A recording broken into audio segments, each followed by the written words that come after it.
Bonjour. Donc aujourd'hui, on va faire ce qu'on va appeler modestement un déboxing avec mon cutter et mon carton de la pompe d'aquarium que j'ai commandé pour mon installation d'hydroponie. Donc les gens qui ont pensé à l'hydroponie, je pense qu'ils ont utilisé les pompes d'aquarium parce que ça découle sûrement aussi de l'aquaponie où on utilise des poissons. Et puis c'est des pompes très utiles, très faciles plutôt, parce qu'on les plonge dans l'eau, il n'y a pas besoin de raccord au moins en entrée. Et elle débite.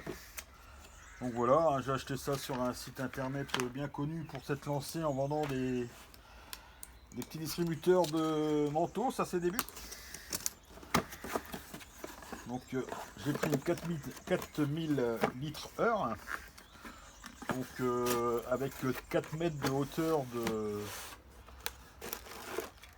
rejet, puisque mon installation fait à peu près 2,50 m, et puis on ne sait jamais, qui peut le plus peut le moins.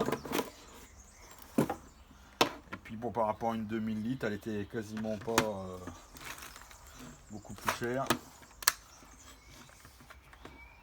Je l'ai payé, je crois, une cinquantaine d'euros, je mettrai à la fin. Voilà, et ben on va aller l'installer. Et c'est bien, c'est aller livrer avec quand même plein de raccords. Donc voilà, la pompe est installée. Alors la première chose que j'ai faite, j'avais besoin de sortir le bidon. Et comme je le disais dans l'autre vidéo, les tuteurs butaient dessus. Donc j'ai fait faire un quart de tour au tasseau en bois. Et maintenant les trous ne débouchent plus. Et les tasseaux et les tuteurs ne viennent plus buter sur le bidon.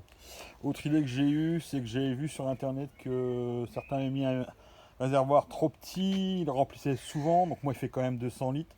Mais a priori l'eau part quand même rapidement. Donc là j'ai mis un petit bout de tuyau d'arrosage et à l'intérieur ça va sur un système de chasse d'eau que j'avais récupéré, ce qui permettra de laisser le bidon connecté et que ça se remplisse automatiquement. Donc après j'ai installé la pompe à l'intérieur, hein, vous voyez. Donc je préconise dans le mode d'emploi de ne pas la mettre tout au fond. Donc moi j'ai utilisé un ancien tuyau que j'avais lorsque j'ai fait l'installation de ma chaudière.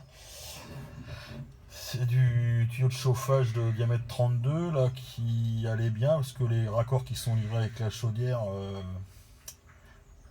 on voit qu'il y a des petits copeaux, mais des coupes de bidon, sûrement pas cool, mais bon, on verra ça plus tard.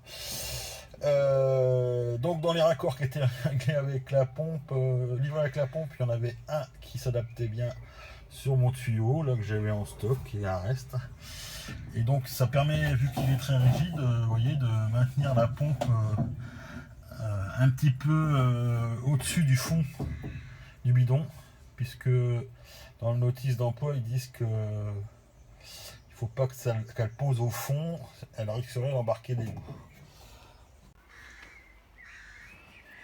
Donc le bidon a été percé pour faire sortir le tuyau. Après le tuyau il remonte le long du montant qui supportait les tuteurs à tomates, arrimé avec des colliers d'électricien. Bon, pour l'instant je l'ai fait aller jusqu'en haut parce que je vais sûrement agrandir l'installation dans le futur. Et elle redescend, voilà, pour l'instant dans le bidon. Bon je vais mettre la pompe en route. Donc la pompe est en route, comme vous l'entendez, et on voit, elle tourne. Alors l'avantage de cette pompe, c'est que c'est une pompe à débit variable. Donc là c'était une 4000-4500 litres heure, j'ai réglé au minimum à 2000, qui devrait être suffisant pour mon installation du début. Bon, je verrai bien. Donc voilà, pompe installée. Bye bye.